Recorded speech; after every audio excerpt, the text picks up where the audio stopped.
This episode is brought to you by Teeth Powder 2.0. Have you been searching for fluoride-free toothpaste alternative? Are you looking to improve your overall oral health? Then Teeth Powder 2.0 is for you. Teeth Powder 2.0 strengthens enamel, eliminates plaque, and improves your overall oral hygiene. Log on to teethpowder.com, clicking the products tab, then using promo code TT with BB to save 15% on orders of 2 or more.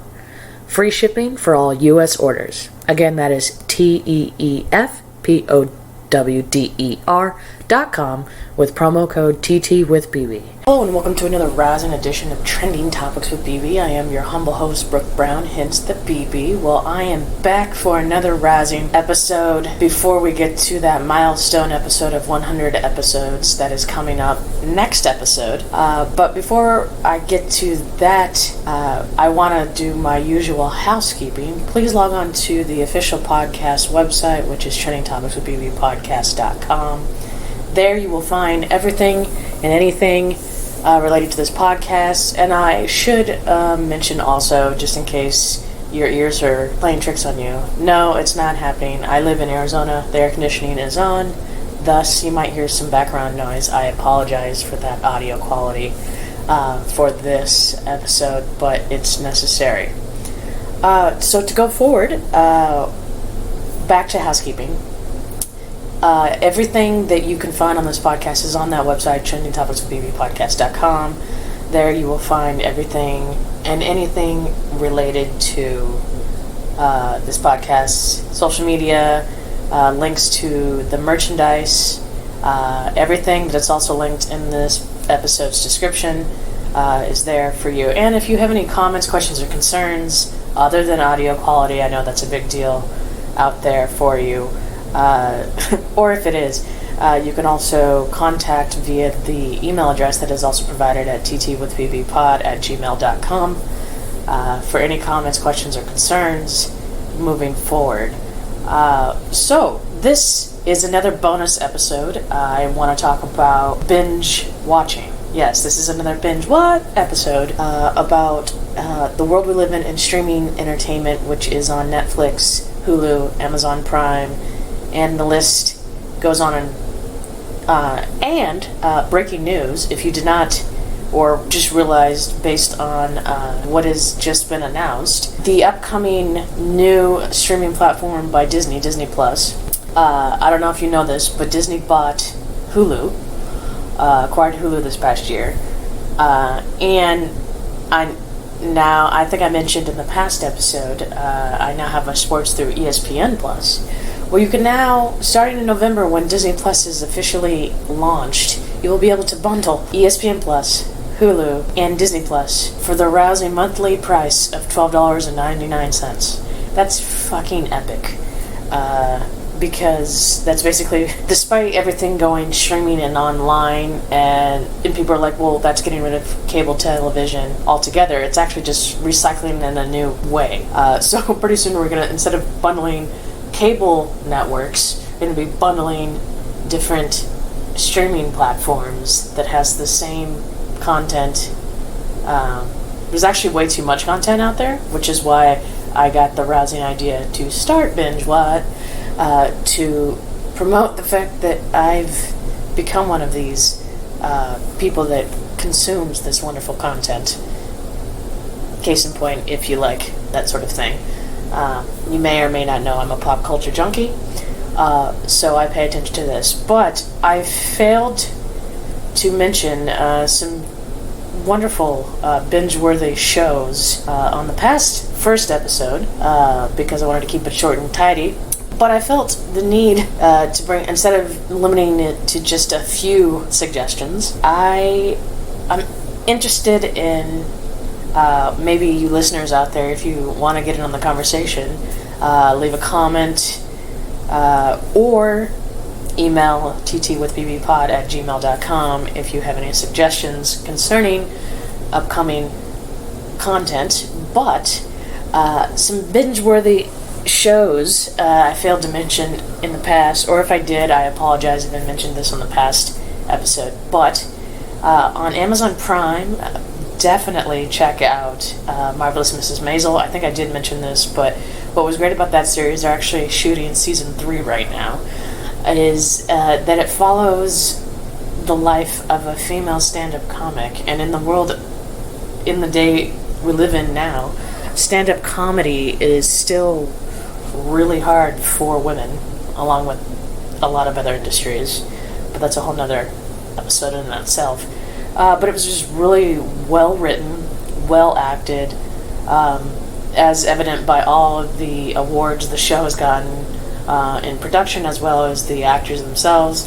Rachel Brosnahan as Midge slays it, so is Alex Bernstein. I mean, the whole cast is fantastic. Tony Shalhoub, the addition of Zachary Levi this past season 2.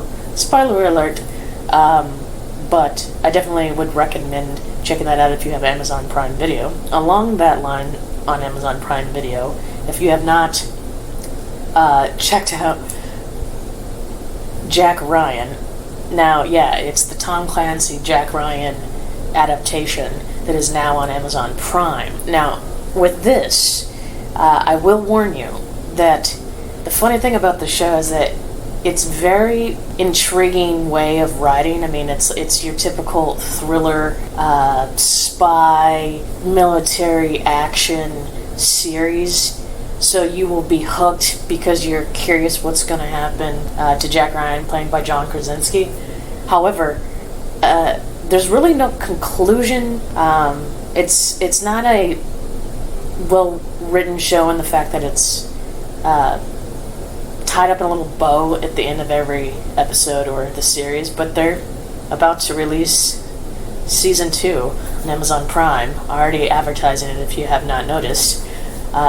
And I'm probably going to watch it just for the sheer fact that I binged the first one, even after getting this recommendation and update from people who watched the first season.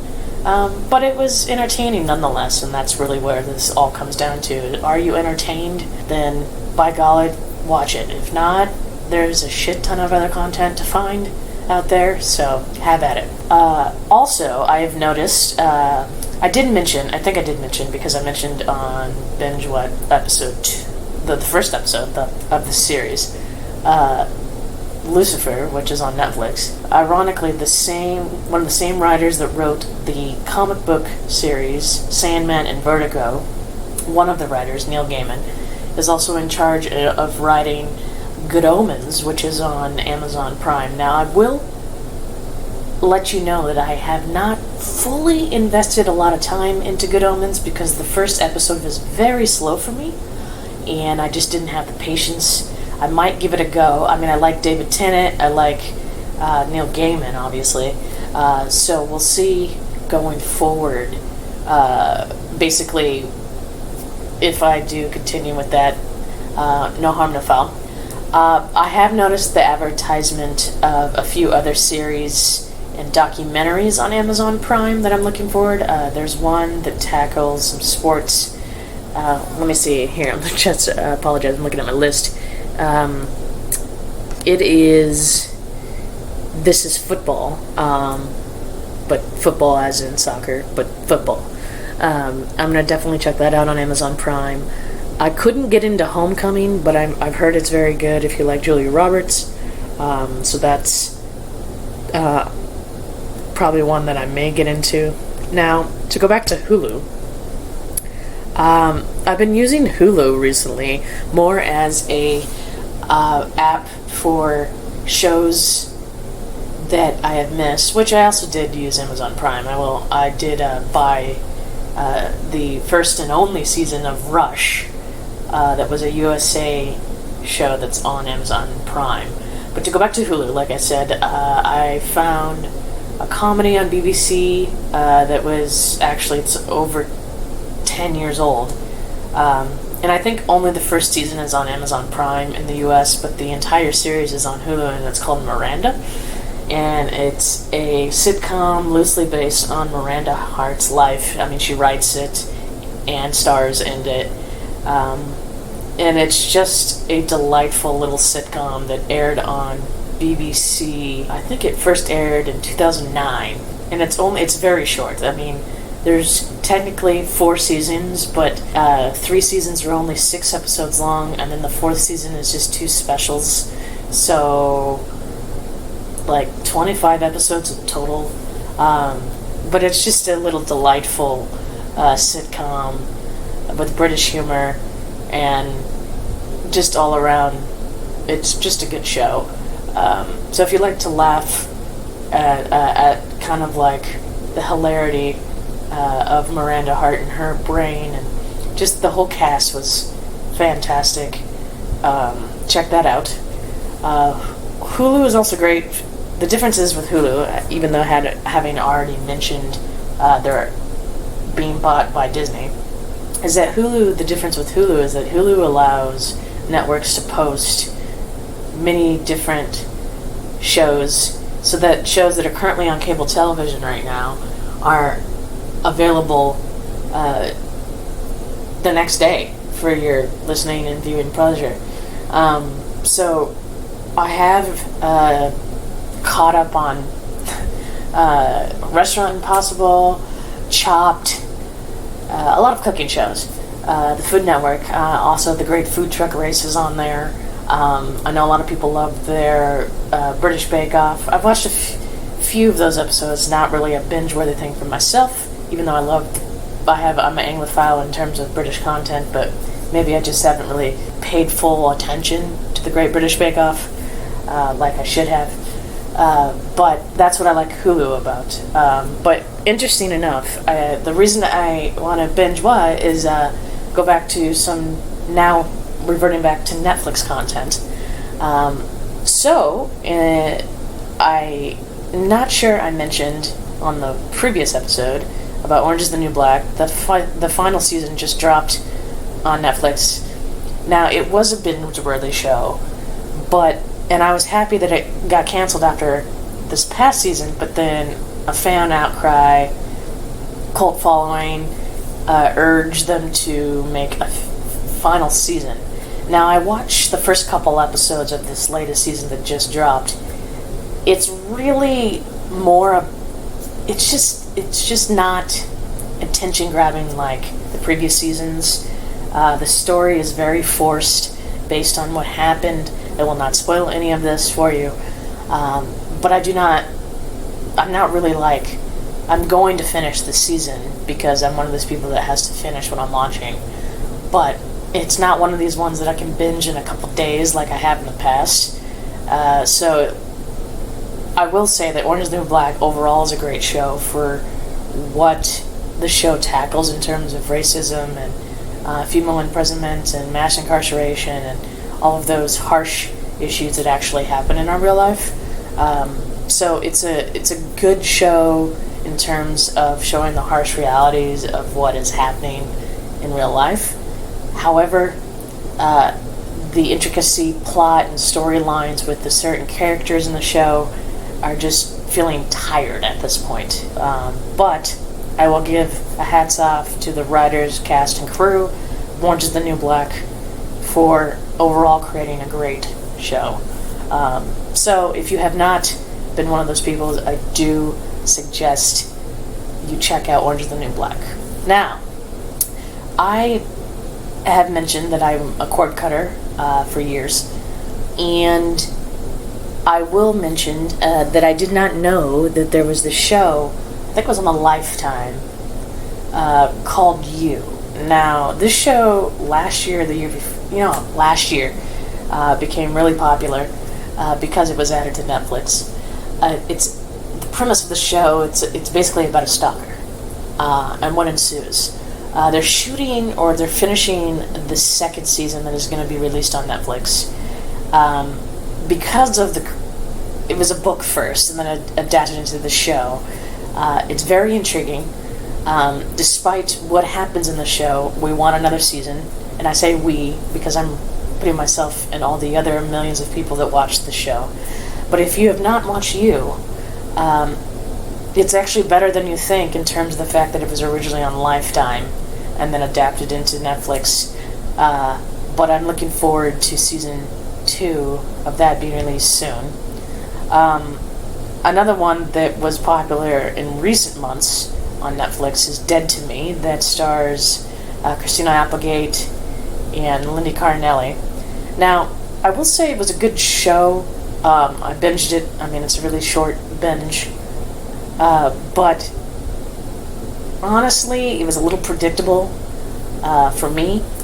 I kind of predicted the ending of the first season. Some people do, some people don't. Overall, I liked that James Marsden was one of the supporting actors in the season. I mean, it was well acted and produced. I just felt that the writing could have been a little bit better in terms of the possibility of me not predicting how it was going to end up. But nonetheless, overall, I would give it a solid B if I was to do a grade. I don't know, I haven't done that on any of the shows I've suggested thus far, but check that out if you have not. That's some great binge watching. In terms of content, because of the Disney situation coming up in months, Netflix is going to be losing pretty much a lot of content. And if you didn't already know, Warner Brothers has announced their own streaming service, for which that's where Friends and The Office, and I'm curious about some of the properties that are on Netflix that are actually produced by Warner Brothers Entertainment right now. If they're going to be switched to the Warner Brothers, probably will. That includes my beloved Lucifer, but we only have one more season of that anyway. That's going to be on Netflix. So, nonetheless, there will be content shifting to different apps, but with these bundling situations, I'm probably going to subscribe to all of them. I already have 3 of them right now. Nonetheless, I still think it's cheaper than cable overall, but I can always cancel at any time if need be. Keep that in mind. So, on the second episode of Binge What, I hope we've given you some suggestions of television, which is really now streaming content for your pleasure. And check back on this space for our milestone centennial episode, number 100, coming up very soon. This episode of Trending Topics with BB is brought to you by Ringer. Are you thinking about starting your own podcast but need a way to interview guests long distance? Or do you have a need for a conference calling app but without the risk of software issues? Then Ringer is the app for you. After some careful research of all the apps out there on the market, Ringer became the clear favorite. Ringer can be used on your PC or Mac or smartphone through a convenient app. They have 2 inexpensive plans for you to choose from based on your needs and features to create studio quality audio. My listeners can save up to 25% on a plan using ringer.com/TT with BB. So what are you waiting for? Have the broadcast of your life with Ringer. And that's again, for all my listeners, spelled RINGR.com/TT with BB.